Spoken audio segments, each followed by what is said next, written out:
जब एक लड़के के साथ घर पे आ जाती है, बैठ जाती है ज़बरदस्ती और उसी के साथ रहने लगती है, तब उसके घर में जो ऐसा होता है उसको सुनने के बाद आपके भी पैरों तले ज़मीन खिसक जाएगी। तो क्या होता है, जो उसका पापा होता है उसके सामने सारी बातें हो रही होती हैं। उसका जो पापा होता है सरप्पा होता है, शराब पीने के बाद वो जो उसका पापा होता है उसको पता नहीं चलता, वो जहर पी लेता है। जहर पीने के बाद जब ये खबर उसकी पत्नी और उसके लड़के को और उसकी लड़की को पता चलती है तो वो तत्काल गाड़ी बुलाते हैं। गाड़ी बुलाने के बाद उस जहर पिए हुए पति को हॉस्पिटल ले जाते हैं। सभी हॉस्पिटलों में जवाब डॉक्टरों ने दे दिया था और हालत जो थी वो गंभीर हो गई थी। गंभीर होने के बाद जो व्यक्ति था जिसका नाम प्रदीप था, अंत में उसकी मृत्यु हो जाती है और वो मर जाता है। नमस्कार दोस्तों, कहानी के नए एपिसोड में आप सभी का बहुत बहुत स्वागत है। पार्ट 2 है ये कहानी का, पार्ट दूसरा। एक पार्ट तो आप लोग देख ही चुके होंगे, जो कि मैंने पहले आपको इसके बारे में बताया भी था। तो वीडियो में आगे बढ़ने से पहले प्लीज़ चैनल को सब्सक्राइब और वीडियो को लाइक कर दो ताकि मेरा हौसला बढ़ता रहे। चलते हैं कहानी के तरफ। आखिर क्या हुआ जानिएगा इस वीडियो में पूरी कहानी को, और ज़्यादा से ज़्यादा कहानी को शेयर करें और हमारी सपोर्ट करें। और आप लोगों ने जो सपोर्ट मेरी अभी तक की है उसके लिए बहुत बहुत स्वागत है आप सभी का। तो पार्ट 1 में मैंने आपको बताया ही था, प्रेम प्रसंग का जो चक्कर था।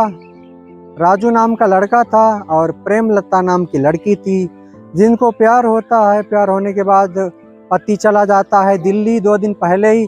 दिल्ली जाने के बाद जब उसको जैसे ही मौका मिलता है, मौका मिलने के बाद वो सब्जी खरीदने के बहाने बाज़ार जाती है और बाज़ार से गायब हो जाती है। शाम तक उसके ससुराल के परिजन इंतज़ार करते हैं और वो नहीं आती है। दूसरे दिन पता चलता है वो अपने घर पे है और उसके माता पिता उसके जो पति होता है उसके यहाँ जाते हैं और सर्च करते हैं। तो उसके बाद जो थी मामला रफा दफा हो जाता है। राजू अपने घर चला जाता है और वो लड़की जो प्रेमलता होती है वो अपने मायके में बैठ जाती है। और जो प्रेमलता के माता पिता होते हैं प्रेमलता से बहुत पूछते हैं कि तुम कहाँ थी रात भर और किसके साथ थी। वो बहुत मारते पीटते हैं पर वो कुछ भी नहीं बताती। तो जब नहीं बताती है तो बहुत मारते हैं। और जो प्रेमलता थी वो फिर 4 दिन के बाद उसी राजू नाम के लड़के के घर आके बैठ जाती है। राजू नाम का जो लड़का होता है वो जाटव होता है और ये जो लड़की होती है यह राठौर होती है। जाटव और राठौर का मिलन हो जाता है जब ये लड़की बोलती है फ़ोन करके कि मैं आपको सिंधौली में मिलूँगी। सिंधौली में जो उसके राजू के माता पिता होते हैं वो सिंधौली जाते हैं। जाने के बाद उस लड़की को एक्सेप्ट कर लेते हैं। एक्सेप्ट करने के बाद उसको घर ले आते हैं। घर जैसे लाते हैं, घर लाने के बाद क्या होता है, जब घर जाके ये जो लड़की होती है बैठ जाती है। दोनों तो एक्सेप्ट कर ही चुके थे उसको। एक्सेप्ट करने के बाद जो उसका पिता होता है जिसका नाम श्याम होता है, श्याम जो होता है शराबी होता है। शराबी होने के बाद जब वो नशा करता है, नशा करने के बाद वो जहर पी लेता है। जहर पीने के बाद उसको पता ही नहीं चलता, उसकी हालत बहुत ज़्यादा गंभीर हो जाती है। गंभीर होती है तो उसकी जो पत्नी होती है उसको ये बात पता चलती है, घर के सारे परिजनों को ये बात पता चल जाती है कि इसने जहर पी रखा है। जहर जब पी रखा होता है पता लगता है तो जो उसकी पत्नी होती है अपने पति के लिए तत्काल गाड़ी बुलाती है। गाड़ी में बैठा के उसको हॉस्पिटल ले जाती है।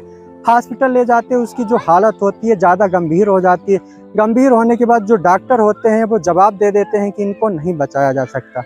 उसके बाद जो उसके पति होते हैं उसकी डेथ हो जाती है।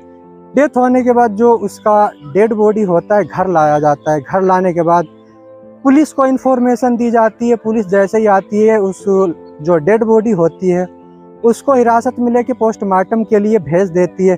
भेजने के बाद उसकी पोस्टमार्टम की रिपोर्ट जो आती है उसमें जो होता है, जो इसकी मौत होती है वो एक जहर खाने के बाद और शराब के नशे में होती है। तो उसकी जो रिपोर्ट होती है पोस्टमार्टम की, उससे कोई खास खुलासा नहीं होता है, ताकि जो मृतक था उसने जहर पी रखा था, उससे पहले उसने शराब भी पी रखी थी। तो पोस्टमार्टम की रिपोर्ट में शराब और जहर का जिक्र दिया था। उसके बाद जो इसकी डेड बॉडी पोस्टमार्टम के बाद इसके परिजनों को सौंप दी जाती है। सौंपने के बाद जो डेड बॉडी होती है उसका अंतिम संस्कार उसके नेक्स्ट दिन किया जाता है। तो दोस्तों, अगर कोई गलत कदम उठाता है तो आपको कोई भी ऐसा काम नहीं करना है, ना ही अपनी जान गंवाना है। अगर वो लड़की आपके घर भाग के आई भी थी, आपके लड़के के साथ बैठ गई थी ज़बरदस्ती, तो आपको जहर पीना या जान गंवाना किसी समस्या का समाधान नहीं हो सकता है। इस कहानी को सुनाने का उद्देश्य बस इतना ही है, आप लोग जागरूक रहें। और इस कहानी को सुनाने का उद्देश्य आप में किसी को भी परेशान करना नहीं है, आपकी भावनाओं को आहत पहुंचाना नहीं है। ताकि इस कहानी का सुनाने का उद्देश्य बस इतना ही है। आप लोग जागरूक रहिएगा और ऐसे कदम नहीं उठाइए। अगर गलती किसी से हो जाती है तो जान गंवाने से कोई फ़ायदा नहीं मिलना। तो दोस्तों, आज की अगर स्टोरी आपको अच्छी लगी हो तो वीडियो को लाइक और प्लीज़ चैनल को सब्सक्राइब कर दीजिए। आज की कहानी को जो पार्ट 2 यहीं पे ख़त्म करते हैं। मिलते हैं एक नई कहानी में। जब तक के लिए जय हिंद, वंदे मातरम।